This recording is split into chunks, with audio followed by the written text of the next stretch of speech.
ఇది మజ్జిగ పులుసు. మజ్జిగ పులుసు అంటే మనకి వెనపూస చేసుకున్నప్పుడు మజ్జిగ మిగులుతుందిగా, అది కానీ ఎక్కువ పెరుగు మిగిలిపోయినా, అది కొంచెం పులిసిన పెరుగు మిగిలిన ఇట్లా తయారు చేసుకోవచ్చు.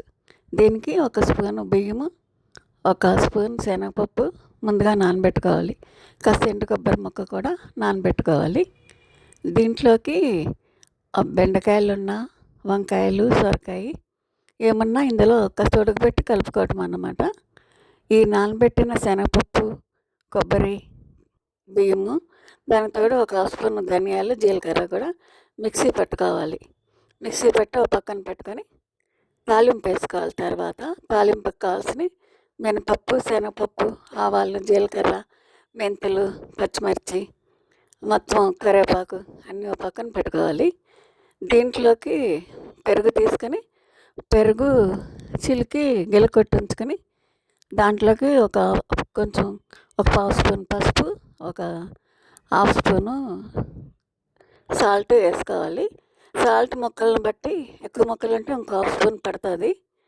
అప్పుడు తాలింపు మొగుడు పెట్టుకొని దానిలో 2 స్పూన్లు ఆయిల్ పోసుకొని పోపు సామాన్ అంతా వేసుకొని వేపుకోవాలి. వేపుకున్న దాంట్లో మనం మిక్సీ పట్టుకున్నది వేసుకోవాలి. మిక్సీ పట్టుకున్నది బియ్యము, శనగపప్పు, ధనియాలన్నీ మిక్సీ పట్టుకున్నాం కదా, అది పచ్చివాసన ఉంటుంది. అందుకని తాలింపు వేగిన తర్వాత ఆ మిక్సీ పట్టుకున్నది వేసుకొని బాగా మగ్గనివ్వాలి. పచ్చివాసన పోతుంది కదా.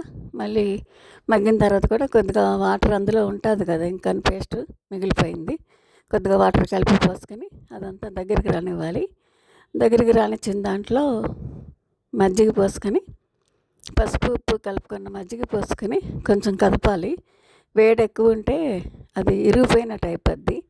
అందుకని సిమ్లో పెట్టుకొని కదుపుకుంటూ ఉండాలి. కొద్దిగా వేడెక్కిన తర్వాత ఈ ఉడికిన ముక్కలు నీళ్ళు తీసేసి వేసుకోవాలి. నీళ్ళు తీసి వేసుకుంటే బాగుంటుంది. నీళ్ళతో వేయకూడదు, బెండకాయ ఉంటే జిగురుగా వస్తుంది. అందుకని నీళ్ళు వంపేసి ఉత్తి ముక్కలే వేసుకోవాలి. ఇందులో ఉత్తి ముక్కలు వేసాక కొంచెం అటు ఇటు కదిపి కొంచెం మగ్గిన తర్వాత లాస్ట్లో కొంచెం కొత్తిమీర వేసుకుంటే దింపుకుంటే సరిపోద్ది. ఈ ముక్కలు తినడానికి బాగుంటుంది. మజ్జిగ పులుసు చాలా బాగుంటుంది అన్నమాట. ఏదైనా ఫ్రై పెట్టుకున్నప్పుడు పక్కన ఇది కూడా వేపుకొని ఉంచుకుంటే, ఉడకబెట్టుకొని తాలింపు వేసి ఉంచుకుంటే చక్కగా తినడానికి బాగుంటుంది. మజ్జిగ పోసాక ముక్కలు వేసాక ఎక్కువ కలపకూడదు. ఎక్కువ కలిపితే అది ఇరిగిపోయినట్టు అయిపోద్ది. బెండకాయలు కూడా విడిపోతాయి అన్నమాట. అందుకని ఎక్కువ కదపకుండా చక్కగా అలాగా ఒక సిమ్లో పెట్టి ఒక పొంగు వచ్చినట్టు కొద్దిగా అన్నీ మగ్గిన దాకా ఉంచి తర్వాత కట్టేసుకోవచ్చు. ఇది పెరుగు ఎక్కువ ఉన్నా, మజ్జిగ మిగిలిపోయినా, పులుపు వచ్చినా, వెనపూస చేసుకున్నది అట్లాగా అలాంటివన్నీ ఇలా చేసుకుంటే బాగుంటుంది అన్నమాట. ఒకసారి ట్రై చేయండి, చాలా బాగుంది. నేను చాలా రోజులు అయిపోయింది వీడియో చేసి, అందుకని ఇది చాలా రోజుల తర్వాత చేస్తున్నాను. సబ్స్క్రైబ్ చేయండి, లైక్ చేయండి, షేర్ చేయండి. ఇది చాలా బాగుంది. ముక్కలు నవలటానికి బాగుంది. పెరుగు రైస్లో కలుపుకున్నా చాలా బాగుంది. ఉప్పు చాలా పోతే కొద్దిగా ఇంకో స్పూన్ ఉప్పు ముక్కలను బట్టి వేసుకోవచ్చు. కారం కావాల్సిన 2 పచ్చిమిరకాయలు ఎక్కువ వేసుకోండి. మేము ఉత్త మజ్జిగే కదా, కొద్దిగా 2 వేసాను. మజ్జిగ పులుసు అయితే చాలా బాగా వచ్చింది. లాస్ట్లో కొత్తిమీర వేసి దించుకుంటే సరిపోతుంది. అది మగ్గనవసరం లేదు. ఇది ఏదైనా వేపుళ్ళు ఉన్నప్పుడు అది ఇట్లా చేసుకుంటే చాలా బాగుంటుంది అన్నమాట.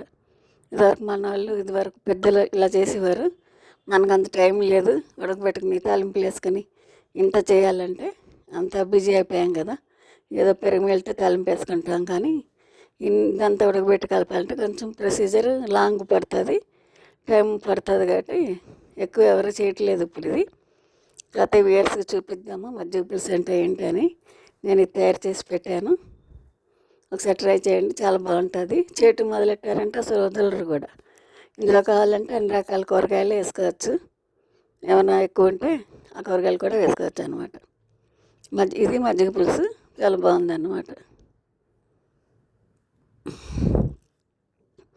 తప్పకుండా లైక్ చేయండి, షేర్ చేయండి.